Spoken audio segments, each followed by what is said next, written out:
fixed by the accidental and self-inflicted shooting of Plaxico Burris. He was lucky. He's only slightly wounded.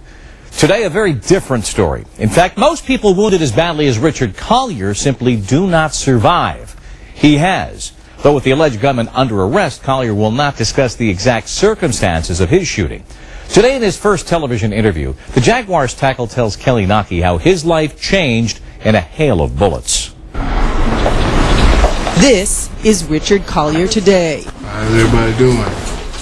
I'm getting delivered by a stork. 3 months ago, he was moving massive linemen. Now, Collier needs 3 people to help move him onto an exercise mat for rehabilitation. You want more weight? That's too easy. What's difficult for you to do now that you never would have anticipated would have been difficult for you to do before? It's much more difficult moving my whole body, you know, with just my arms. It's real hard. I still have problems with that. So, like to scoot and everything and push up, you know, move from chair to here or to the mat. It's real hard. The 6'7", 350-pound offensive tackle, known as Big Rich to friends, was perhaps best known for his unique path to the NFL. After high school in his native Shreveport, Louisiana, Collier worked for 2 years in a Walmart produce department before enrolling at Tyler Junior College and then at Valdosta State, where he helped the Blazers win a Division II national title. But no NFL team drafted Collier, and only one invited him in for a workout: the Jaguars. You know, I'm running, doing stuff. So the veterans was like, you know, you need to chill out, Rook, you know. But I couldn't. I had to go out and prove myself. Jacksonville signed Collier in 2006, using him mostly on special teams. It was the best feeling I ever had. But the following season, Collier was found asleep behind the wheel at a McDonald's drive-thru, and police charged him with driving under the influence. The team suspended him for 2 games, but Collier later earned his first start at tackle in the Jaguars' regular season finale. After the season, he pleaded no contest to the DUI charge. However, another off-season episode would prove to be far more momentous. Let's go back to April. You went to a club called Soho. What happened that night? Yeah, I really can't get into that. In April, according to a police report, Collier had an altercation with a man named Tyrone Hartsfield at this Jacksonville nightclub. The report, filed that evening by Hartsfield, says someone, quote, pinned him against the wall and struck him multiple times in the face and head. Hartsfield told police he didn't know who did it, but heard a number of people call out to the unknown male by the name of Collier. Yeah, this is true. But I did get into it with a guy. Was it Tyrone Hartsfield you got into it with? Yes. Police suspended the case without filing charges, saying they were unable to identify a suspect. In May, Collier signed a 3-year, $4.5 million contract extension with the Jaguars, and he competed for a starting tackle spot, losing out near the end of the preseason. Ready to start the season, excited, you know, got a lot of promise for me this year. And, you know, in the blinking of an eye, it's all gone. On the eve of the only day off before the team's season opener, Collier went to Square One nightclub with Kenneth Petway, who had just been cut by the Jaguars. Inside, Collier reportedly saw Hartsfield and recognized him from their April encounter. Shortly after 2 a.m., Collier and Petway left the club and drove to this apartment complex to meet 2 women.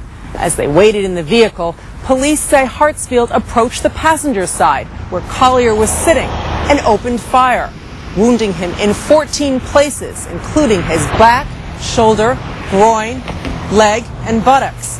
His spinal cord was severed. Petway was unharmed. Police say Hartsfield followed Collier from the club and shot him in retaliation for the April incident. It was like, man, you know, what's going on? What's happening?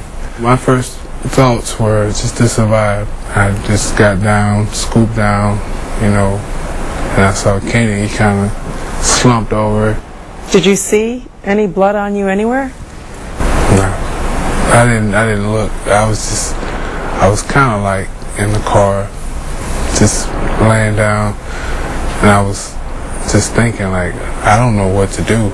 The next thing I remember, I was in the ambulance. I remember looking up at the lights and looking up and seeing, you know, the paramedics doing their job, and they're cutting my shirt off and they're counting bullet wounds and putting oxygen on me. It was just like, you know, like a movie. It was so surreal. Collier was taken to the hospital, and doctors say it was immediately clear that he was paralyzed below the waist. While heavily sedated and on a ventilator, Collier developed life-threatening blood clots in his left leg. They told me, you know, that he could die because it was so serious. With her son unconscious, Shirley Robinson gave doctors permission to amputate his leg above the knee. When I found out they had to take his leg, that just really blew it for me. You know, I thought, how in the world is he going to handle this? You know, on top of all the other things that was wrong. There you go. Collier struggled through pneumonia, operations, and kidney failure. More than 2 weeks after arriving at the hospital, he regained consciousness. I was talking to my sister. I was like, you know, I want to get up, let me lay my arm on you. And, you know, we walk around in bed, and she just bust out crying. She's like, please, you know, don't do this. And I'm like, what are you talking about? And that's when we had to just tell him. He said, what? You mean I don't have a leg? My leg is gone? I'm like, what? You know, I look under the cover, and I had to. It was bad. I wanted everybody out of the room. You know, I wanted everybody to leave. Oh, you just don't know how they tore me up, all of us. I just cried, you know. Then I called my family back in, and we just cried together. And, you know, that's the most I've cried my whole life. Every day, you know, anything would like just trigger tears. You know, watching football on TV, you know, anything. So, that was my lowest point.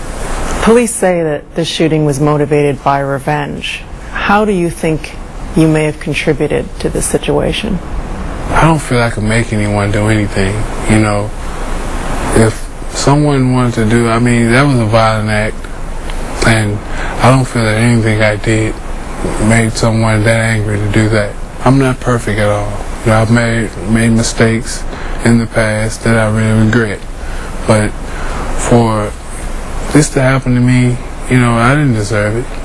I didn't deserve it, and I'm not going to pity myself. I deal with it, but I feel like I've done nothing to you know, contribute to this. Look, baby.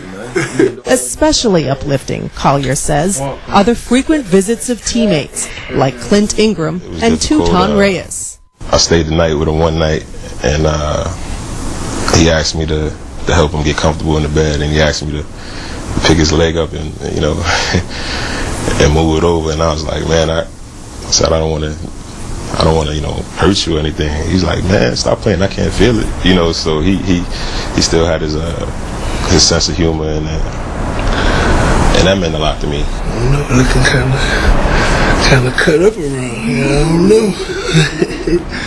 At his old workplace, Collier's locker remains intact. His seat for position meetings is kept conspicuously vacant, and even his spot for stretching is left open in tribute.